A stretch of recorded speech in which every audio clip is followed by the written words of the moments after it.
I want you to notice, look very closely, I am black. My great-grandparents were slaves and then sharecroppers in Orange County, Virginia. America's an imperfect nation, but America's the greatest nation that mankind has ever known.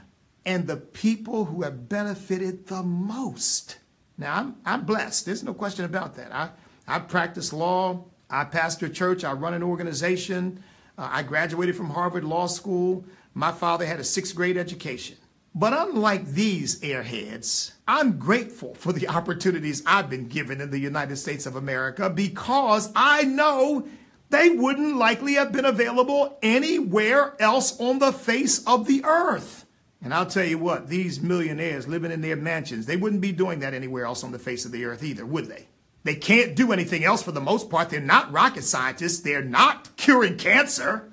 They're putting a little round leather ball in a metal rim with some rope on the bottom of it. And they're taking a leather ball and running up and down a green, grassy field with it. I love my country. I donned a Marine Corps uniform for my country in 1970. I raised my hand and took an oath to the Constitution of the United States that I would preserve, protect, and defend it against all enemies, foreign and domestic. I am proud to be an American. I love that flag. I love our national anthem. And I'm black. So this is not a black thing. This is a leftist thing. This is a racial obsession thing. I can tell you there are plenty of black people across this country who love our country, love our flag, and are disgusted by this display of anti-Americanism, of hatred for our country. Let's just make something clear. You would not be where you are were it not for the wonderful free market system of the United States of America. You would not have millions of dollars. You would not live in a mansion. You would not drive Rolls Royces and Lamborghinis. You would not be partying at these expensive nightclubs and doing whatever else it is you do. You can only do that because of the wondrous nation we have that has given more opportunity, more hope, more prosperity to more people than any nation that has ever existed in the history of mankind. Look, everybody's running around saying, well, we all have a First Amendment right. Yes, you have a First Amendment right, but you don't have a First Amendment right to say whatever you want to say on the property of someone else while you are employed by someone else, carrying out your work responsibilities for someone else. And that's what sports figures are. They are employees. If you must express yourself in an appropriate venue,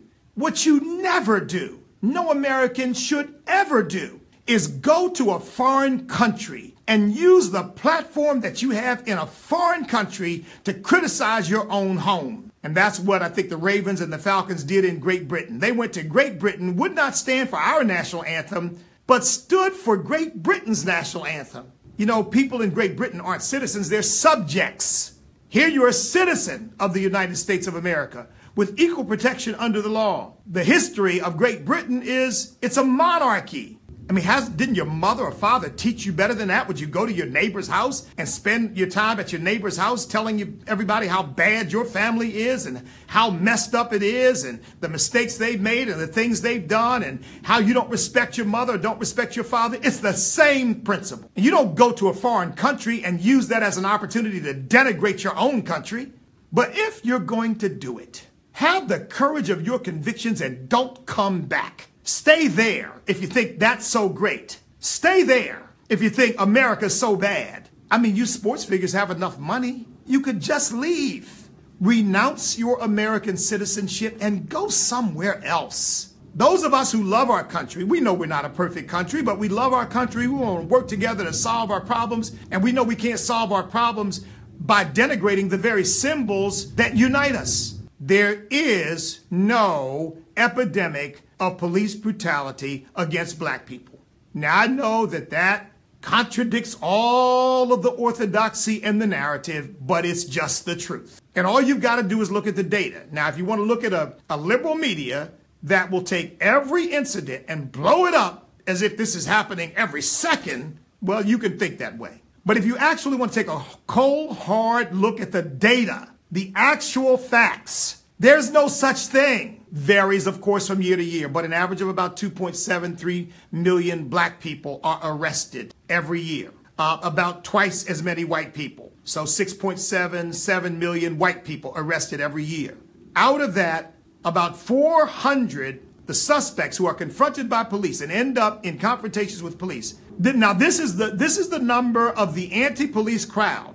They say about 400. That's the big number that they've come to. Now, some say it's less than that, and some argue that it's really closer to about 285. Take the big number. Happy to do that. Folks, that's still only thousands of a percent of those who are actually arrested and taken into custody. That's not an epidemic.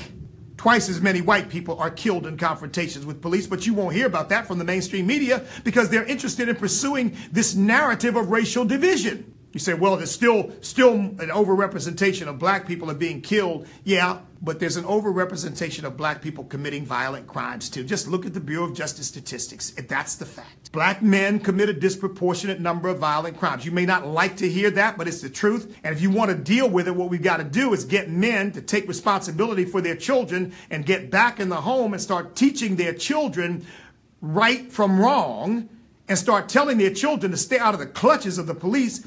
Don't go deal drugs. Don't go rob people. Don't go commit crimes. This is what my father told me, and I've never had a problem.